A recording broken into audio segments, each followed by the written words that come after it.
Hey, this is Ari Koinuma speaking, and today I'm analyzing my favorite U2 song, Where the Streets Have No Name. We're looking for some pieces of songwriting wisdom there. First of all, that opening and ending figure that I just played.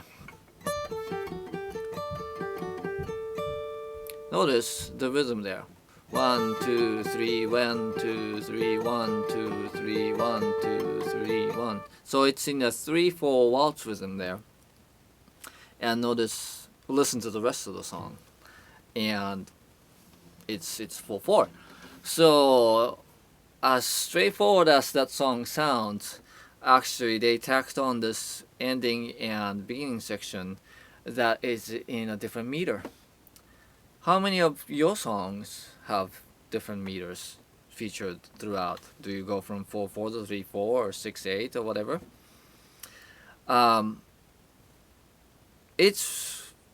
There's nothing wrong with songs that stick to one meter.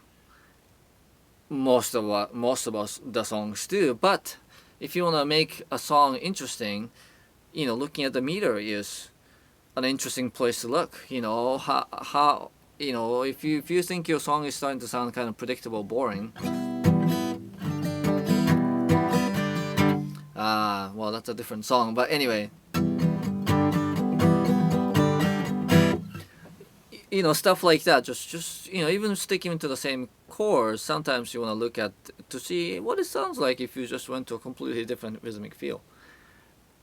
Rhythm is the most foundational part of any music, and when you change the rhythm, if you have something interesting going on with the rhythm, inherently that makes the rest of the music more interesting to listen to. It is the most fundamental part, and thus changes to it has the most far-reaching impact. So that's something worth considering. Alright, point number 2. I want to play some of the melody for you.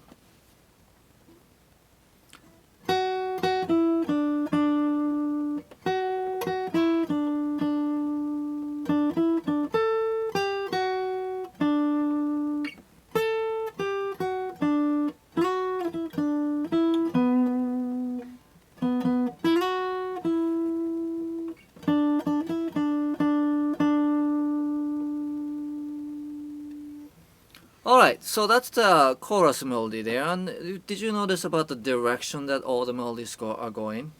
It goes all downwards.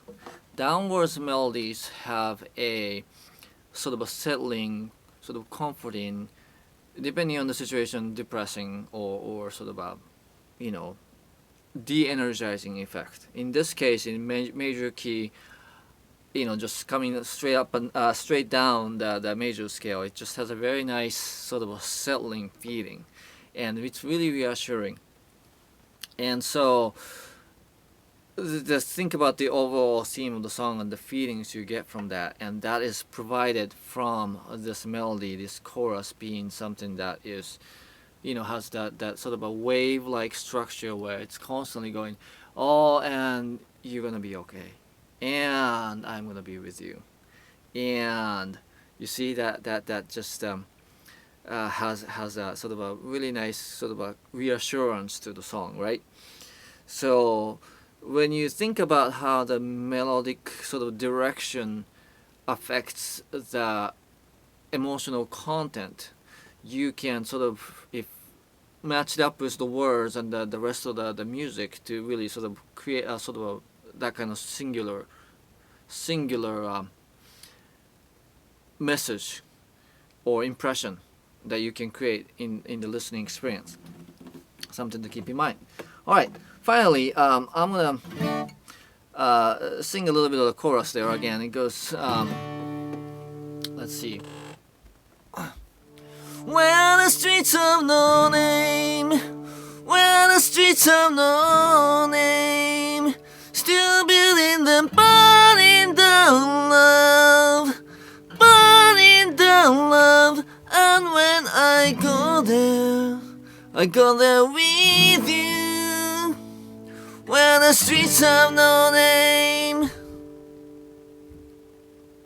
So notice most, the chorus starts out strong, nice and open from D to D to G, which is 1 to 4, and 1 to 4 it has that nice, open, optimistic, predictable feel, and then he goes into minor 6 chord, which is a B minor, and notice the line that he puts there. Oh, when I go there. All of a sudden, there's that sense of longing, right? Wishful thinking. Oh, when I go there with you. I go there with you. So that longing to reassurance or resolution. When I go there, wishful thinking, I'll go there with you. Reassurance. So come with me. Where the streets have no name. That. Anyway, so U2 really knows, Bono really knows how the music and words can play hand in hand to create that really powerful, cohesive, emotional experience. And that this is just a sort of a subtle example of how he uses that. I don't know if he's aware of what he's doing, but he certainly does, where he's going, creating a sense of longing in the chords and hearing that and then matching up with the words, or wishful statement, and then together music and the words sort of resolve it in the next line. And that's just such a powerful thing to pay attention to. Is okay, so how is the emotional content of music, and then I'm going to make it a cohesive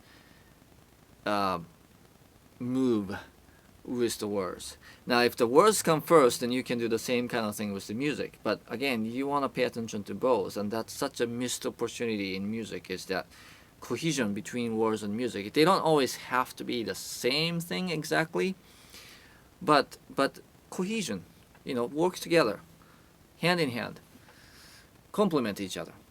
That's something that is often overlooked, and U2 does it beautifully. Anyway, so today we looked at three things, right? So first is the mixed meter that happens in this song, and how we could experiment with going to a different rhythm figure or mixed meters in our songs to create interest. We also talked about how the chorus has this sort of repeating downward motion that will really create a sort of a settling and reassuring feeling, and that really sounds really, again, focused and powerful. And then matching of the emotional content between the music and the words, and how they can work together to create a powerful experience. Those great things to keep in mind when we're writing songs.